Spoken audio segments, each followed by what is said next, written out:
Aquele que pensa que é possível alcançar o sucesso terá maiores possibilidades de alcançá-lo, em comparação com aquele que não pensa assim.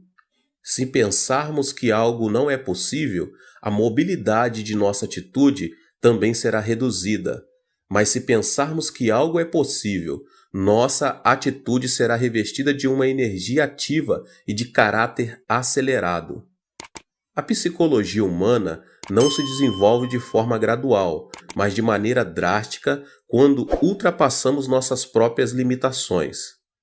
Houve um tempo em que se acreditava que era impossível percorrer uma milha em 4 minutos. Os atletas mais destacados da época não eram capazes de reduzir o tempo de 4 minutos para percorrer uma milha, que equivale a 1,6 quilômetros. Entretanto, esse recorde foi quebrado pelo atleta inglês Roger Bannister. Conta-se que Roger experimentou diversas formas e estratégias para quebrar o recorde mundial e nunca deixou de pensar que era possível conseguir algo melhor, procurando modificar sua maneira de correr durante vários meses. Em 1954, Roger foi o primeiro atleta que rompeu a barreira dos 4 minutos. A partir daí, as corridas de média distância deram início a um novo período de desenvolvimento. Entretanto, os demais atletas não tentaram mudar este estilo de correr. O que Bannister fez foi mudar a mentalidade de não é possível para sim, é possível. Essa mentalidade é que produz uma mentalidade de atitude. Acreditar que é possível conseguir algo abre uma nova possibilidade para uma atitude diferente. A mentalidade influencia o nosso corpo. Ao imaginar uma cena que vimos num filme ou lemos um livro, jornal ou revista, ocorre uma reação física em nosso corpo. Por exemplo, uma imagem cômica nos faz sentir mais leves e ativos. Uma imagem de um filme de terror acelera os batimentos cardíacos, ao passo que uma imagem romântica causa excitação. É por esse motivo que os esportistas primeiro disciplinam mentalmente, para depois dar início ao treinamento físico. Existe uma forte inter-relação entre a mentalidade e a reação física. Os treinadores e preparadores físicos fazem todo tipo de esforço para motivar sua equipe. Os praticantes de tiro ao alvo se disciplinam mentalmente com a finalidade de obter calma e autoconfiança. Os atletas e nadadores são disciplinados a prever sua capacidade competitiva. Segundo estudos realizados, esse tipo de disciplina produz contração muscular no momento da competição. A atitude mental influencia também a saúde física. Uma pessoa que padece de câncer viverá de acordo com o seu pensamento sobre isso. Ou seja, aqueles pacientes que pensam constantemente em sua morte não vivem por muito tempo, o que é totalmente diferente daqueles que pensam positivamente e não perdem a esperança. A mentalidade produz resultados positivos quanto negativos. Ela é algo invisível aos nossos olhos. Entretanto, é um elemento importante da quarta dimensão que determina a terceira dimensão. Mude sua mentalidade e verá como sua vida será transformada como resultado dessa mudança. Há 4 passos para a mudança da mentalidade. O passo número 1: pense como Deus pensa. O otimismo incondicional é uma mentalidade humana. Incorpore a maneira de Deus pensar a sua por meio da meditação na palavra. Examine, esquadrinhe, arrependa-se e mude sua mentalidade por meio da oração. A mentalidade influencia a emoção, a atitude e também nosso corpo físico. O pensamento positivo é um elemento que pertence à quarta dimensão humana, mas também não é uma chave mestra que soluciona todos os nossos problemas. Uma mentalidade forte se baseia na palavra, no espírito e em nossas orações. A palavra e a oração inspirada pelo Espírito Santo são elementos poderosos que transformam as circunstâncias da terceira dimensão, pois o Espírito as vê a partir de uma perspectiva negativa, positiva e neutra, com a finalidade de chegar a uma nova alternativa e conclusão. Devemos procurar ter uma mentalidade subordinada a Deus e não uma mentalidade humana. Aplique a palavra de Deus à sua mentalidade. A palavra tem um poder gigantesco. Todas as coisas, além de todos os milagres e prodígios, foram produzidos pela palavra de Deus. Jesus fez uso da palavra para vencer a tentação do diabo no deserto. Uma transformação extraordinária acontecerá em sua vida, se tão somente conseguirmos aplicar a palavra poderosa de Deus à nossa mentalidade. Uma mudança extraordinária acontecerá em nossa vida, se tão somente conseguirmos aplicar a palavra poderosa de Deus à nossa mentalidade.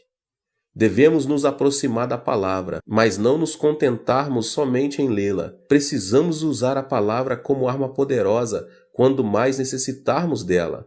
Contudo, para isso temos de memorizá-la. A palavra é uma arma mais poderosa de guerra espiritual contra as potestades demoníacas. É importante estabelecer um plano, memorizar uma vez e depois novamente. Não se esqueça de seguir esse processo de aprendizagem, pois dessa maneira terá em suas mãos a espada do Espírito Santo.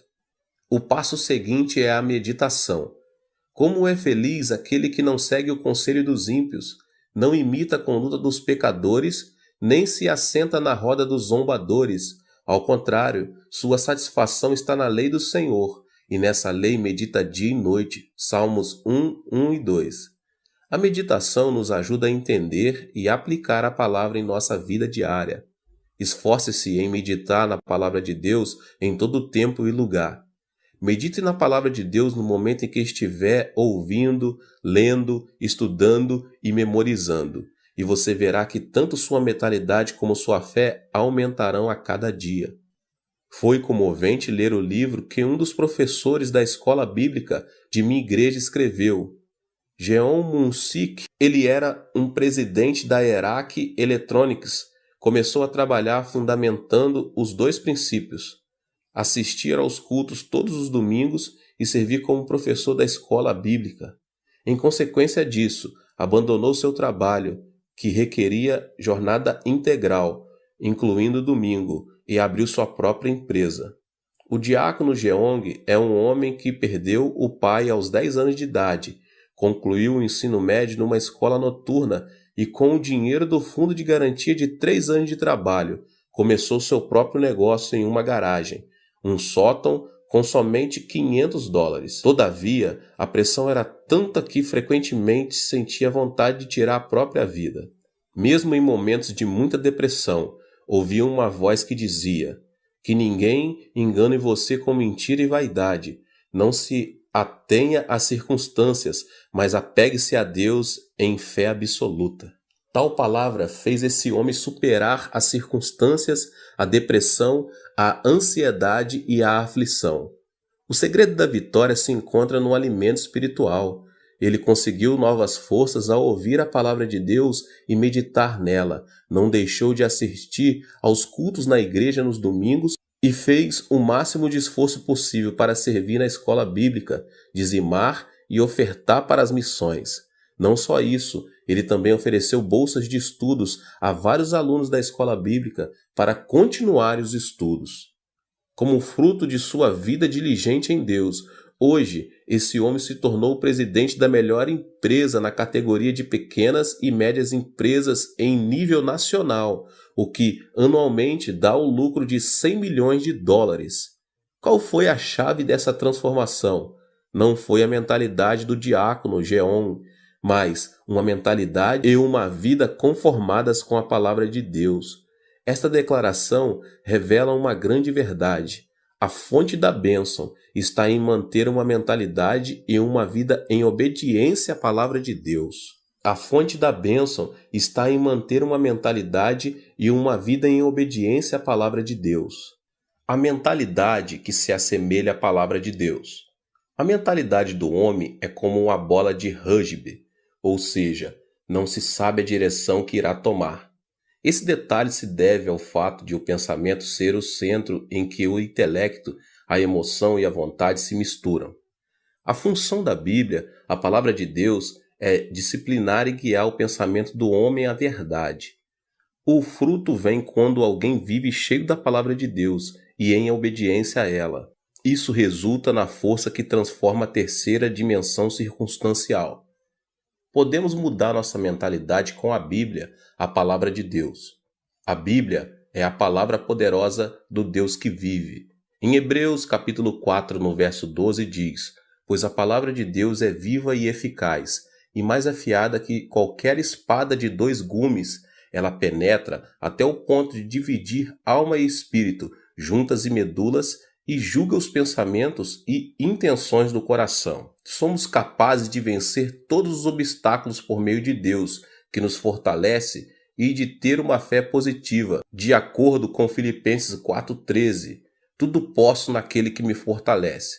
É por meio da palavra que nosso pensamento de abandonar tudo é transformado. Deus pagou o preço de nossos pecados com o sangue do seu Filho amado Jesus Cristo, por amor a nós. Devemos nos lembrar que tudo é possível em Cristo, que venceu o mundo da terceira dimensão circunstancial. Podemos ter paz quando cremos que Deus estará conosco, ainda que andemos pelo vale da sombra da morte, e enquanto estivermos sobre a sombra de suas asas. Ainda que nossos olhos não vejam, ainda que nossos ouvidos nada ouçam, que nossas mãos não toquem. Se tão somente cremos que Deus está conosco em meio à escuridão, nossa mentalidade será transformada e alcançaremos novas forças para vencer toda depressão e desesperança. O fruto vem quando a pessoa muda de mentalidade e alinha seu pensamento à quarta dimensão da Bíblia, isto é, a palavra de Deus, e o milagre extraordinário de Deus se manifesta. Alimente seu coração e mente com a palavra de Deus, porque você passará a usufruir de uma vida vitoriosa à medida que o reino de Deus tome o controle de sua vida e circunstâncias. A mentalidade que se assemelha ao Espírito Santo. Quando recebemos Jesus Cristo como nosso Senhor e Salvador, o Espírito Santo veio habitar em nós. Recebemos então o batismo do Espírito Santo e a plenitude do Espírito que nos enche de alegria. Os discípulos viveram algo que jamais haviam experimentado em sua vida, quando o Espírito Santo desceu no dia de Pentecostes, no local onde costumavam se reunir. Por meio dessa experiência, renovaram a fé e o amor para servir fielmente a Jesus Cristo.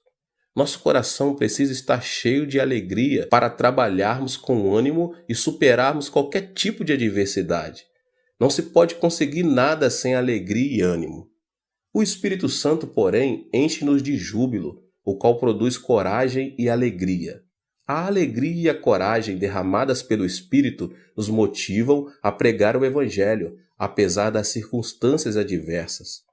Pedro, por 3 vezes havia negado o Mestre. Converteu-se em um líder logo depois de ter recebido o Espírito Santo e ganhou 3.000 almas num só dia. No dia seguinte, ajudou um aleijado de nascença que estava mendigando na porta do templo a andar e levou 5.000 pessoas a arrepender-se de seus pecados. A coragem do Espírito Santo faz que tenhamos temor ao proclamar o Evangelho, para a vida ou morte, para êxito ou fracasso, para crescimento ou declínio, não por nossa força, mas por obra do Espírito Santo. Os discípulos de Jesus eram pescadores e publicanos que o povo depreciava. Mas logo depois de serem cheios do Espírito Santo, uma alegria renovadora começou a fluir do coração deles.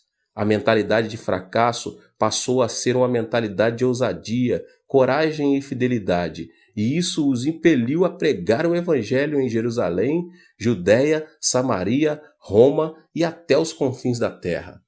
A plenitude do Espírito Santo faz que nossa mentalidade se assemelhe ao Espírito Santo e que nossa fé seja positiva, criativa, estimulante a pregar. Estou há 47 anos no ministério e nunca pensei que seria capaz de alcançar um ministério bem-sucedido. Sempre pensei que a igreja iria crescer, que multidões viriam e os milagres se manifestariam. Cada vez que um pensamento negativo e frustrante atravessava na minha mente, eu os repreendia. Confessava que Deus trabalha todas as coisas para o bem e mudava a minha forma de pensar. Esse pensamento da quarta dimensão foi transmitido em forma de mensagem à terceira dimensão, o que produziu uma mudança de mentalidade e autoconfiança para continuar minha trajetória no ministério. Esse é o segredo pelo qual obtive em meu ministério tudo o que Deus projetava em meu coração. Tudo o que pensei em fé se manifestou em minha terceira dimensão. Em 1960, durante a ditadura militar do comandante Park Geun-hye, começou um movimento de progresso econômico em meu país. Era uma época em que a população começava a se concentrar na cidade de Seul e a grande maioria se estabelecia nos povoados pobres, na própria cidade de Seul. Nossa igreja declarou essa área a Rua dos Céus, endereço número 1, porque sabíamos que Deus nos sustentaria nos momentos mais críticos. Eu e a pastora Choi começamos a pregar o evangelho naquela área, com sede em Soedaimon, por meio de um grande movimento do Espírito Santo. Deus quer nos batizar com o Espírito Santo.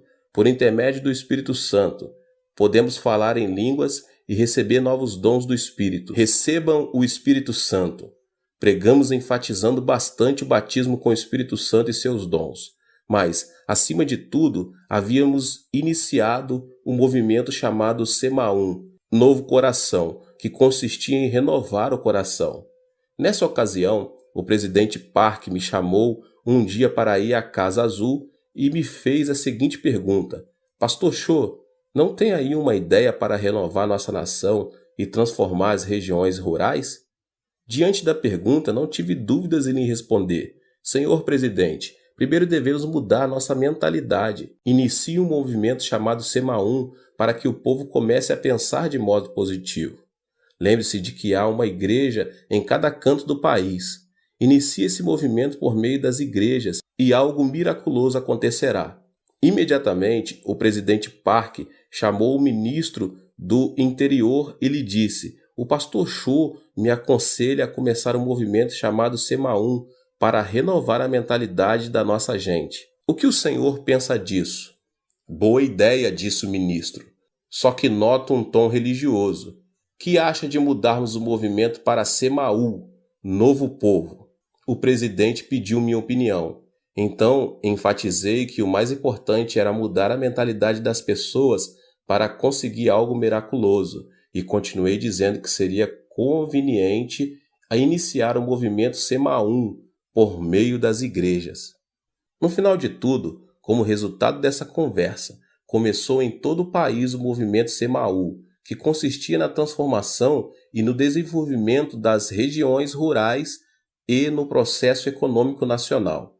O propósito desse movimento era mudar a mentalidade de cada coreano, e o que começou com o movimento de Semaum nas igrejas ficou conhecido como movimento Semaú em todo o país. Proclamei esperança por meio do movimento Semaum. Em 2 Coríntios, capítulo 5, verso 17, lemos: Portanto, se alguém está em Cristo, é nova criação. As coisas antigas já passaram, eis que surgiram coisas novas.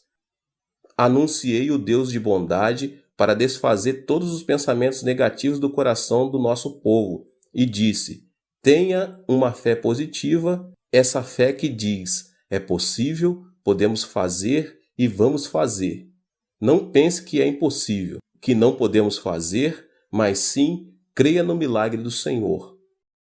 Era uma época muito difícil e viver com lógica se apresentava como algo impossível. Foi nesses momentos críticos que me levantei para pregar: creia no milagre. O Deus que dividiu o Mar Vermelho e destruiu os muros de Jericó está conosco neste momento. A pobreza desaparecerá e a bênção virá. Esperem o milagre pela fé. Eu os exortava dizendo que deviam confessar a palavra de Deus, conceber sonhos e ter fé no Senhor. Estes eram os versículos com os que mais eu exortava as pessoas a confessarem com a boca. Filipenses 4,13, tudo posso naquele que me fortalece. Romanos 8,28, sabemos que Deus age em todas as coisas para o bem daqueles que o amam, dos que foram chamados de acordo com o seu propósito. Marcos 9,23, se podes, disse Jesus, tudo é possível ao que crer. No início, as pessoas tomavam a confissão da palavra de Deus como algo excêntrico. Entretanto, uma vez que entendiam, eram fortalecidas em seu espírito pelo alimento espiritual e a fé fluía de seu interior. Começavam a proclamar a palavra de Deus com mais vigor. Também é preciso pensar grande para crescer muito.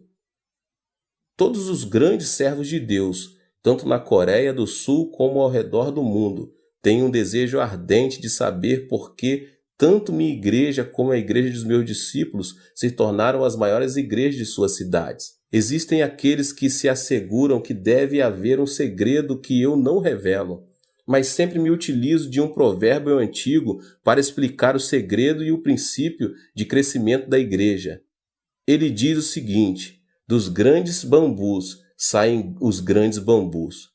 A estrutura do pensamento de meus discípulos é grande, isso porque cresceram observando a magnitude de meu ministério. Chegaram a pensar grande porque pensaram grande, projetaram e aprenderam minha filosofia pastoral. O pensamento se caracteriza por desenvolver-se, ou seja, não é estático. Meus discípulos aprenderam a pensar grande, observando uma igreja e um ministério grande. O desenvolvimento do pensamento se correlaciona diretamente à quantidade e à qualidade do pensamento. Isso se deve ao fato de o pensamento do homem possuir um poder criativo.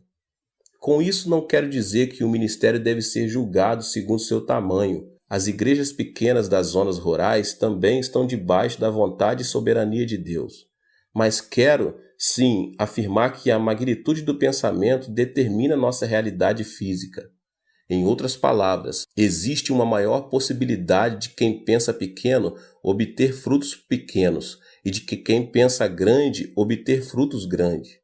O que é fundamental aqui é a pessoa ser positiva e ativa em procurar desenvolver seu pensamento da quarta dimensão dentro da esfera dos seus sonhos. Pensar grande não resulta automaticamente em um grande fruto. O pensamento é apenas um começo. A seguir, deve haver uma ação que o sustente. Por exemplo, um agricultor não deve esperar uma colheita abundante sem ter semeado. Se deseja colher, primeiro deve semear. Ao refletir sobre meus 47 anos de ministério, devo admitir que não somente pensei grande, mas também me esforcei ao máximo em oração, consagração e estudo, com a finalidade de alcançar o desejo do meu pensamento. O trabalho árduo e a consagração são fundamentais para que o pensamento se torne realidade. Mude seu pensamento com um programa positivo. A Bíblia afirma que o que se vê foi feito do que é invisível, ou seja, a terceira dimensão visível não é produto da terceira dimensão visível, mas está debaixo da influência da quarta dimensão invisível. A pessoa que pensar negativamente na quarta dimensão enfrentará situações negativas.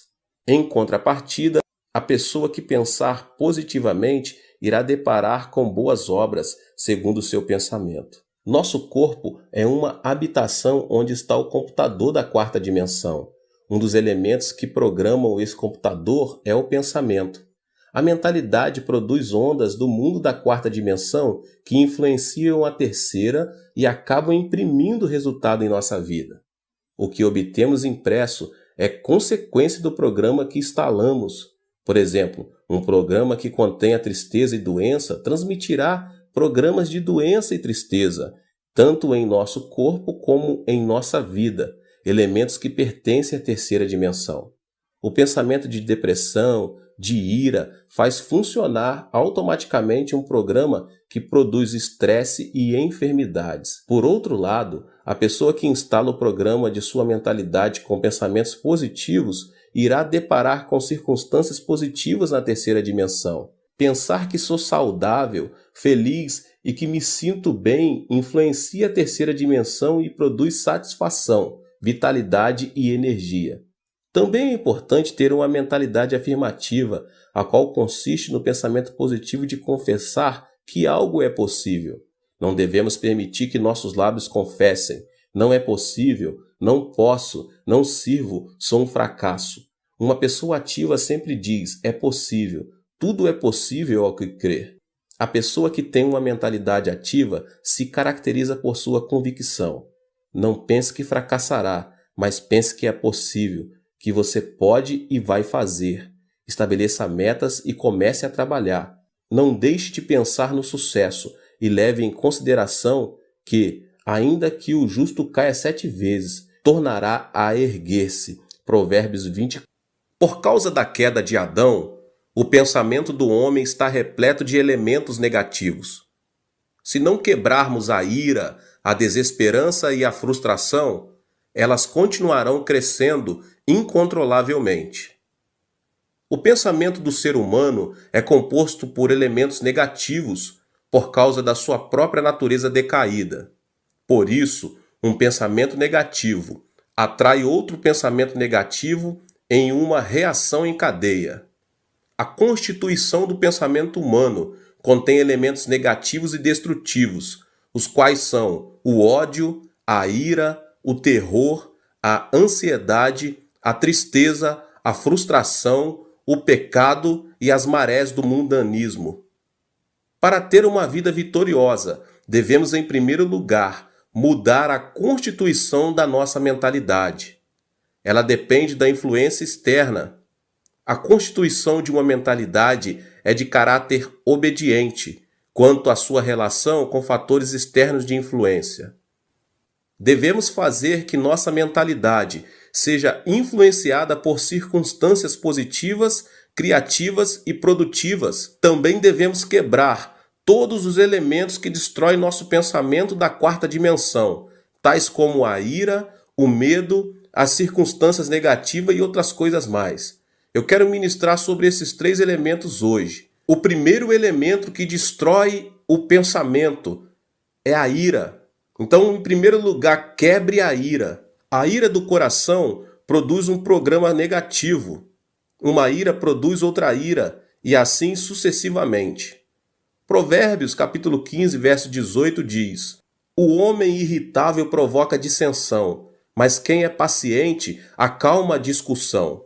A ira não leva em conta a justiça de Deus. A ira produz uma emoção destrutiva e extremista, o que nos impede de tomar decisões acertadas. A derrota de Hitler na Segunda Guerra Mundial se deve à ira. O ditador alemão se sobressaía por sua destacada inteligência, capacidade de observação, julgamento e a liderança em comum. Mas, por causa do seu caráter irascível, seus subordinados não se animavam a lhe dar informações que o irritassem. Quando estava em plena batalha contra os ingleses e os franceses, tirou a arma principal da zona norte de combate e a colocou na antiga União Soviética, o que se revelou uma decisão infeliz e lhe custou a derrota. Quando o exército aliado iniciou a invasão na Normândia, seu ajudante de campo, sabendo que simplesmente alterando a direção das forças armadas que se dirigiam para a União Soviética poderia evitar a catástrofe, ele teve medo de despertar Hitler, que dormia. Enquanto isso, o exército aliado desembarcou na Normândia e conquistou o território rival, o que causou a derrota da Alemanha. Resumidamente, a ira de Hitler levou o Império Alemão à destruição. O segundo elemento que destrói o pensamento é a desesperança. É preciso vencer o medo. Devemos vencer o temor que gera a ansiedade, o medo, a tristeza e a frustração do coração, visto que essas emoções reduzem a esperança e a vitalidade e nos fazem cair num poço de depressão. Em 1 João 4,18 diz: No amor não há medo. Ao contrário, o perfeito amor expulsa o medo, porque o medo supõe castigo. Aquele que tem medo não está aperfeiçoado no amor. O medo supõe castigo. Isso quer dizer que, se tememos o câncer, teremos o câncer como castigo. Se tememos a pobreza, seremos castigados com pobreza. Se tememos a guerra, receberemos guerra como punição. O medo da tristeza tira a esperança do coração. A tristeza é como uma chuva que molha e inunda o coração. De modo que, se uma pessoa guarda a tristeza em seu coração, sua vida se tornará negativa e a pessoa ficará exposta à desesperança. A tristeza é inevitável nesta vida. Muita gente sorri externamente, mas uma chuva de tristeza inunda seu interior. A tristeza é um elemento que faz a constituição de nossa mentalidade ser negativa. O medo da frustração também tira o desejo de viver. O único caminho para superar a ansiedade e a frustração em meio à aflição é ter esperança em Deus, somente em Deus. O terceiro elemento que destrói o pensamento é a frustração. É preciso superar as circunstâncias negativas. Todos nós nascemos em um mundo negativo. Vivemos em um mundo onde a maldição sobeja e alcança nosso ser, uma vez que pecamos contra Deus e fomos destituídos do jardim do Éden. Crescemos em um ambiente em que se proclama que é impossível, que não podemos e que viver significa sofrer. Os telejornais informam notícias negativas, dentre as quais a corrupção política, a evasão fiscal, os escândalos financeiros por parte das empresas e outras coisas mais. As telenovelas tratam sobre o romance imoral e a devastação da família. Estamos tão contaminados que chegamos a nos sentir entediados se vemos programas que edificam. Dessa forma, nascemos em um ambiente negativo, vivemos em um ambiente negativo e o diabo não para de nos influenciar com pensamentos negativos. O problema é que uma mentalidade negativa não serve como fundamento para uma vida bem-sucedida. A mentalidade é um vaso que Deus usa. Não podemos esperar que Deus trabalhe se pensamos negativamente. Cada vez que prego, como agora, procuro transformar a quarta dimensão de cada membro, principalmente por meio de uma renovação da mente. Necessitamos curar a mentalidade da quarta dimensão das pessoas para que deem frutos positivos. Uma mentalidade que necessita de cura não pode ver a vida de maneira positiva e criativa. O barco da vida está destinado ao naufrágio, a menos que a pessoa se deixe se ater à sua própria impotência e à desesperança das circunstâncias. Não existe uma pessoa no mundo que não seja capaz. O problema está em a pessoa supervalorizar sua limitação, com pensamentos negativos e cair, dessa forma, em um abismo de depressão. Mas aquele que supera as circunstâncias e pensa positiva, ativa, criativa e produtivamente, comerá o fruto de seu pensamento. Existe uma marcante diferença entre a situação visível e a realidade. As muralhas da cidade são enormes, seus habitantes parecem gigantes e parecemos gafanhotos comparados a eles. Além disso, a terra parece ser um deserto. A situação visível, porém, pode ser muito distinta da realidade. Por exemplo, à primeira vista, a terra parece ser plana, mesmo quando observada de um monte alto. Por essa razão, os homens da antiguidade diziam que não era aconselhável distanciar-se demais de seu território, e quando viajavam de barco, que não deviam se afastar muito da costa. Isso porque preconcebiam que na beira do plano havia um abismo. Todavia, a realidade é totalmente distinta. Atualmente, todos sabemos que a Terra é redonda. Sendo assim, a situação visível nem sempre coincide com a realidade. A Terra parece permanecer estática. Isso se deve ao fato de ela não oscilar nem vibrar bruscamente ao ponto de percebermos. No entanto, a Terra está em movimento de rotação sobre seu próprio eixo e dá voltas ao redor do Sol a uma velocidade incrível, apesar de não observarmos nem sentirmos que isso está acontecendo. Podemos experimentar um milagre quando abandonamos preconceitos e sentimentos e vivemos com uma mentalidade que supera as circunstâncias e os sentidos. A mentalidade é um elemento da quarta dimensão, que precede as circunstâncias e os sentidos. Podemos superar as circunstâncias e ser transformados pela cruz de Jesus Cristo todos os dias. A cruz é o poder que ressuscita os mortos, a força que chama as coisas que não são como se já fossem, e o poder que transforma a desesperança em esperança. A mentalidade da quarta dimensão, que supera as circunstâncias e que se obtém por meio da cruz do Calvário, é a força motriz que transforma o pensamento. Eu sempre digo, pense no evangelho quíntuplo e na bênção tripla. Você é uma pessoa próspera. Pense na riqueza.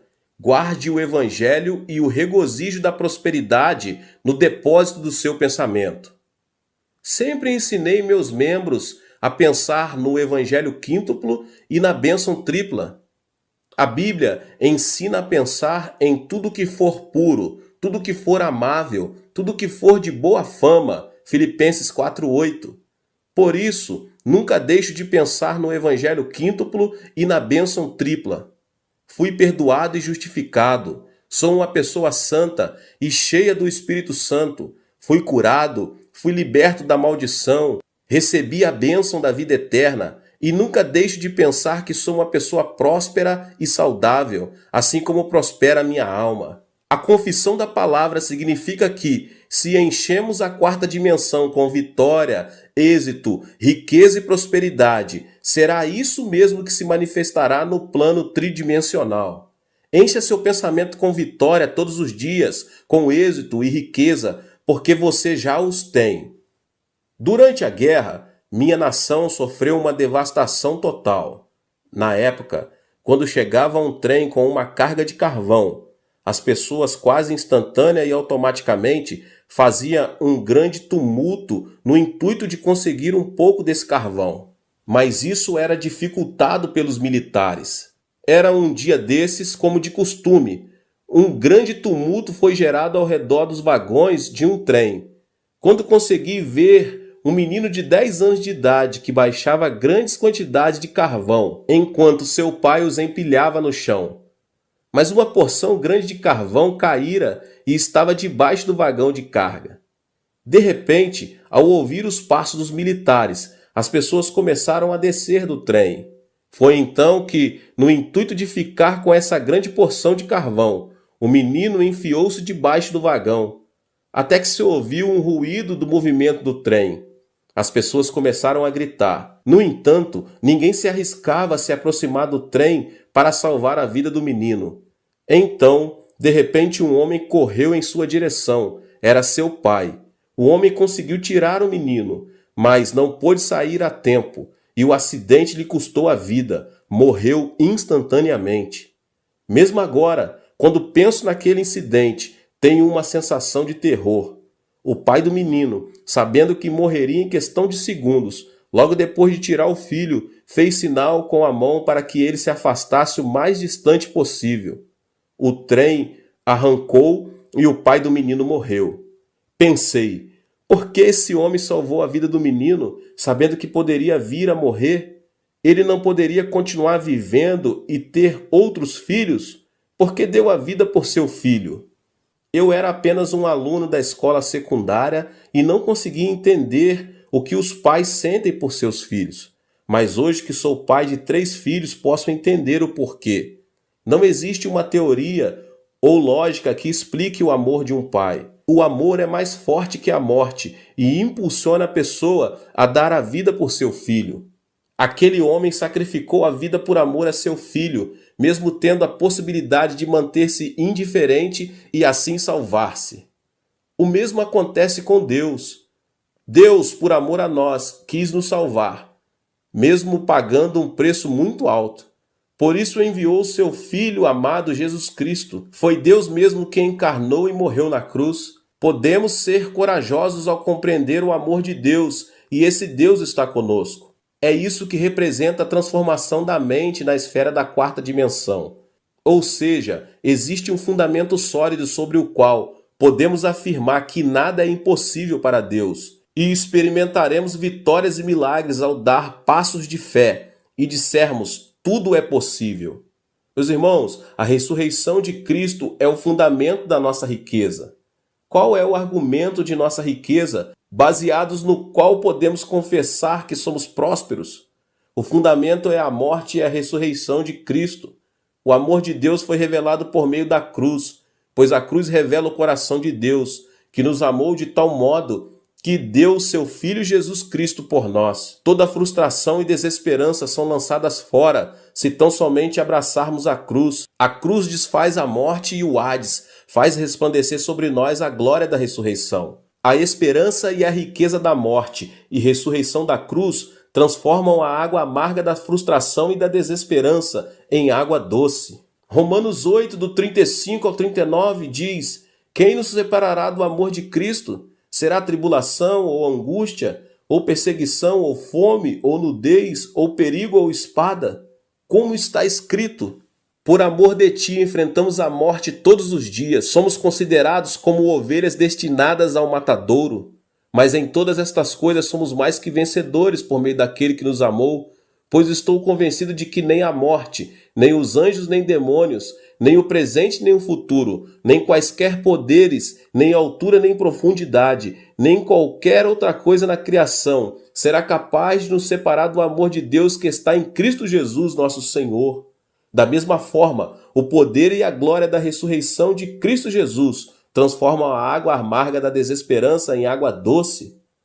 Mostrarei agora a você o primeiro elemento da quarta dimensão. Nossa vida depende de nossa mentalidade, meus irmãos, se pensarmos na carne ou no espírito. Para colher fruto santo, devemos primeiro ser guiados e subjugados pelo Espírito Santo. Esse é o segredo da vitória. O Espírito é quem nos dá vida e paz. Nossos desejos são realizados à medida que aprendemos a pensar juntamente com o Espírito Santo. Lembre-se de que o pensamento é um fator de influência.